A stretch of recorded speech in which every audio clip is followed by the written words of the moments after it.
Anything to Mark Robinson at fullback? They tried it yesterday, and Mark Robinson was a running back at one point in his life, and he was trying to make the transition to linebacker, and he is a downhill. Like what has made him flash in preseasons past at linebacker is he's a downhill see ball, hit ball kind of guy. That same skill set does make sense from a fullback perspective. So, the Arthur Smith, when he was with Atlanta, used a traditional fullback, not a Connor Hayward fullback, a lot, about 25% of his snaps.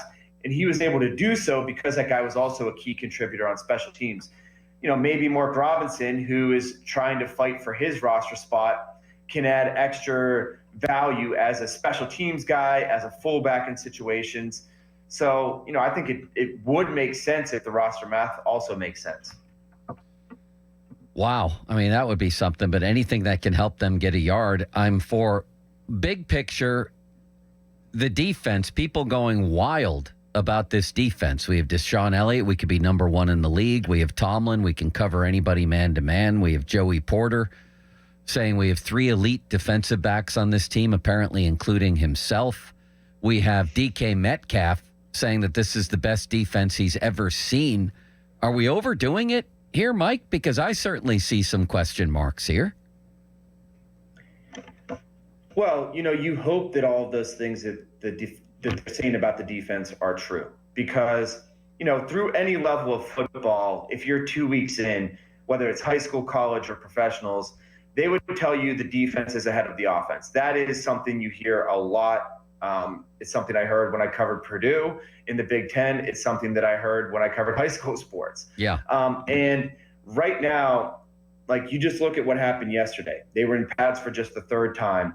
They ran 7 shots, and Aaron Rodgers was 0 for 3. They went to a goal line drill to end the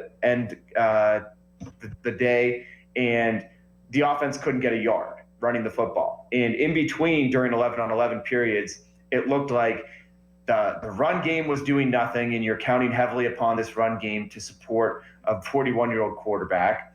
It looks to me like the vertical threat that DK possesses, like he's a big play receiver. They have yet to really connect on a go ball, Aaron Rodgers and DK Metcalf. So, that's concerning to me. And then the lack of a connection with a number 2 wide receiver has stuck out to me. So I've been, especially when the Steelers have been in pads, underwhelmed with what I've seen from the offense.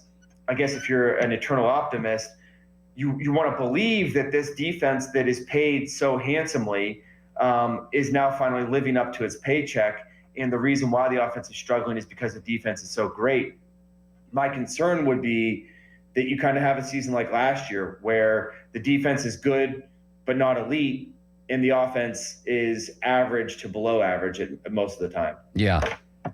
Mike DeFabo on the Sullivan Super Service Fan Hotline limits the idea of leaving you out of this conversation has left Mike borderline despondent. I wonder about the depth on this offensive line. We were talking about it in the last segment here, Mike. Like, they really don't have anything behind Troy Faltanu, who played 55 snaps, and Broderick Jones, who I saw at Friday Night Lights get absolutely manhandled by Alex Highsmith.